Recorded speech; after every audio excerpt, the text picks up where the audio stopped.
Hello, so this is my history book reviews number 2. As you might have guessed, there's a number 1, which I'll be linking up there if you haven't seen it already, if you want some more history book reviews. As usual, I have 3 books to recommend for you, so let's get straight into it. So all of these books I requested from the publisher, which is Pen and Sword, and they very kindly sent me them. So let's get started. First off, I have Women at War in the Classical World by Paul Christel. Now, most of you know me quite well, know that I love British history. I live in a historic town, I live in a Georgian town, so I'm constantly faced with Georgian buildings. I've also got some Tudor buildings there as well. And when you live in a historic town, you want to learn about, you know, your kind of history because you're faced with it every day. But I know that I've been neglecting my world history, so I want to read more. And then when this came up, I was like, ooh, this looks really good. Yes, please. This is what it says on the tin. It's Women at War during Greek and Roman times. This book is split into 4 parts. So part 1 is Greece, and we look at Greek mythology, we look at the tragedies, the comedies, we look at the Amazonians, etc, etc. Part 2 is women as victims of war, so we look at things like women being raped under war. Part 3 is Rome, and we look at the history, the legend, the fighters, etc. And part 4 is warrior women in arts and entertainment, so we look at female gladiators. So this book I found really interesting. However, I didn't get as much out of this book as I know I should have, but there's a reason for that. Greek and Roman mythology. It features quite heavily in this book, as you would expect, and I haven't done Greek and Roman mythology since I was at university, which was a fair few years ago now. So what I'm going to do is I'm going to go off and read up on Greek and Roman mythology, and then I'm going to come back and reread this book, because this book, the way it's written quite academically, so it's almost written as if you're at university and your lecturers they're discussing, which I personally really like. I know some people aren't too keen, but I really like that type of writing style. And I know I can get so much knowledge out of this book because Paul has done so much research into this area, you can tell, and he's so knowledgeable. I want to soak it all up, but I don't have that previous knowledge on the mythology that I need, so that's what I'm going to do. So if you're a bit like me and you think, oh, this book sounds great, go and do your research first, go and brush up on Greek and Roman mythology, you'll thank me later. But if you're already there with your mythology, then go straight for it because it's fabulous. Next up is a book that when I hauled, lots of you went absolutely nuts for, and it is Anne Boleyn in London by Lissa Chapman. This book is a biography of Anne Boleyn, but it's done with a bit of a difference. So although it's a full-length biography, in chapters throughout the book, Lissa discusses what London was like at the time for everyone, for kind of upper class and ordinary working class and middle class people. So the first chapter, we actually set the scene, so it's as if you've been dropped in the early 1520s when Anne Boleyn came back to England, and Lissa explains what London was like at the time. And there is those sort of chapters dotted throughout the book, if that makes sense.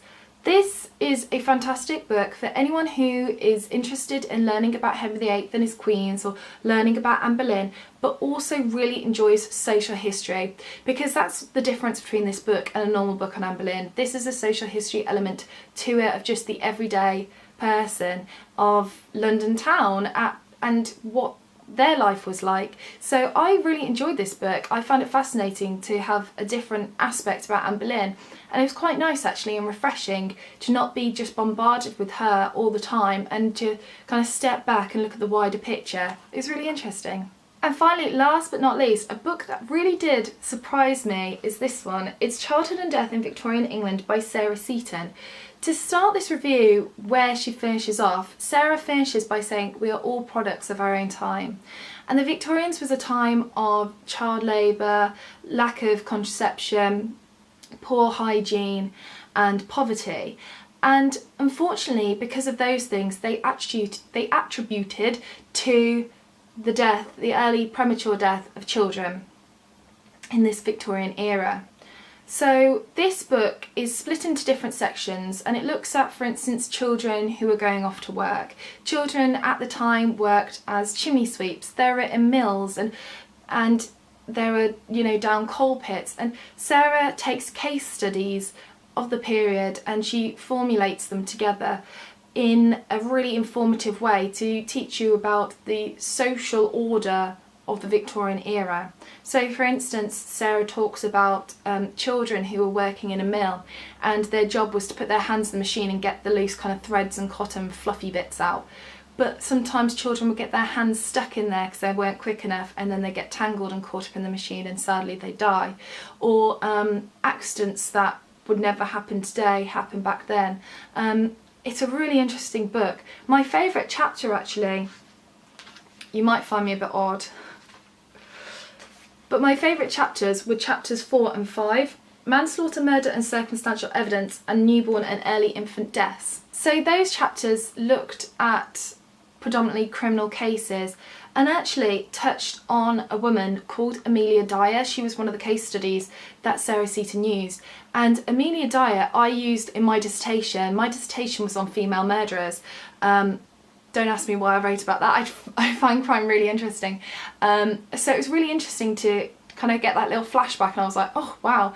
And it kind of just revived my interest in the history of crime. So I think I'm going to try and get some new books on crime and the history of crime, perhaps some female murderers too, because I like women's history, so female murderers, those sort of thing. But I found this book really interesting. This book is filled with case studies. It's not information bombarded you. She's tried to do it in a really delicate way. This isn't a morbid fascination book at all. It's a really informative book of a reflection of a period in history which was for children very dangerous, and unfortunately children died because of it. It's fascinating, and if you have even a slight interest in picking up this book, please do, because it really surprised me and I really enjoyed it. I gave it 4 out of 5 stars, so that shows you how good it is. It's to celebrate these children's lives that unfortunately, because of their situation, because they lived in this era which was very dangerous, unfortunately they didn't survive into adulthood. So there we are, that is my book reviews. I hope you enjoyed this video. Please let me know in the comment section down below if any of these books have now made it to your wish list. I'll be very intrigued. So take care everybody, and I shall see you soon for the next video. Bye!